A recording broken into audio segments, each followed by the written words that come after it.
Hi all, welcome to Blasters arena. കേന്ദ്ര കായിക മന്ത്രി വളരെ സുപ്രധാനമായ ഒരു പ്രഖ്യാപനമാണ് ഇന്നലെ നടത്തിയത്. പ്രതിസന്ധികൾക്കൊടുവിൽ ISL നടക്കുകയാണ്. ഫെബ്രുവരി 14-ാം തീയതി ISL ആരംഭിക്കും എന്ന കാര്യം കേന്ദ്ര കായിക മന്ത്രി ഇന്നലെ അറിയിക്കുകയായിരുന്നു. എല്ലാ ക്ലബ്ബുകളും ഇതിൽ പങ്കെടുക്കുന്നുണ്ട്.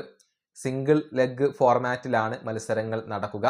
അതായത് എല്ലാ ടീമുകളും പരസ്പരം ഒരു മത്സരത്തിൽ ഏറ്റുമുട്ടും എന്നുള്ളതാണ്. ഓരോ തവണ വീതം ഏറ്റുമുട്ടും എന്നുള്ളതാണ്. ഇതുമായി ബന്ധപ്പെട്ട ഒരു ലേഖനം ഇന്ത്യൻ എക്സ്പ്രസ് ഇപ്പോൾ പ്രസിദ്ധീകരിച്ചിട്ടുണ്ട്. അതായത് കേന്ദ്ര കായിക മന്ത്രി എല്ലാ ക്ലബ്ബുകളും പങ്കെടുക്കുന്നുണ്ട് എന്ന് പ്രഖ്യാപിച്ച സമയത്ത് 4 ക്ലബ്ബുകൾ അവരുടെ സമ്മതം അറിയിച്ചിരുന്നില്ല എന്നാണ് ഇന്ത്യൻ എക്സ്പ്രസ് റിപ്പോർട്ട് ചെയ്തിട്ടുള്ളത്. അതിൽ കേരള ബ്ലാസ്റ്റേഴ്സുമുണ്ട്. അതായത് 14 ക്ലബ്ബുകളിൽ 10 ക്ലബ്ബുകളും ഈ പ്രപ്പോസലിനോട് യെസ് പറഞ്ഞിരുന്നു.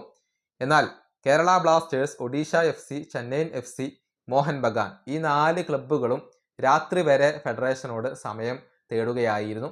രാത്രിക്ക് മുന്നേ തീരുമാനം അറിയിക്കാം എന്നായിരുന്നു പറഞ്ഞിരുന്നത്.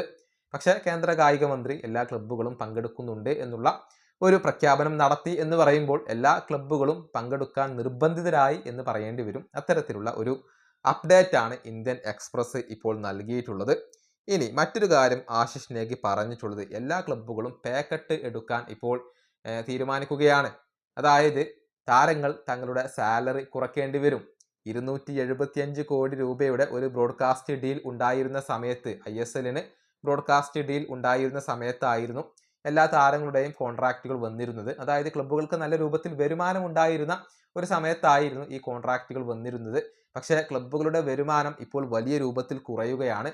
അതുകൊണ്ട് തന്നെ എല്ലാ താരങ്ങളുടെയും സാലറി കുറക്കാനുള്ള ഒരുക്കത്തിലാണ് ഇപ്പോൾ ക്ലബ്ബുകൾ ഉള്ളത് എന്നാണ് ആശിഷ് നേഗി പറഞ്ഞിട്ടുള്ളത്. ഇനിയിപ്പോൾ ഈ താരങ്ങൾ ഈ നീക്കത്തോട് എങ്ങനെ പ്രതികരിക്കുമെന്നുള്ളത് കാത്തിരുന്നു കാണേണ്ട കാര്യമാണ്. ഏതായാലും കാര്യങ്ങൾ ഒട്ടും ഒരു നല്ല രൂപത്തിലായിരിക്കില്ല. ISL നടന്നാലും വലിയ സാമ്പത്തിക പ്രതിസന്ധിയും മറ്റുള്ള പ്രതിസന്ധിയും ഒക്കെ ക്ലബ്ബുകളെയും താരങ്ങളെയും തീർച്ചയായും അലട്ടിയേക്കും.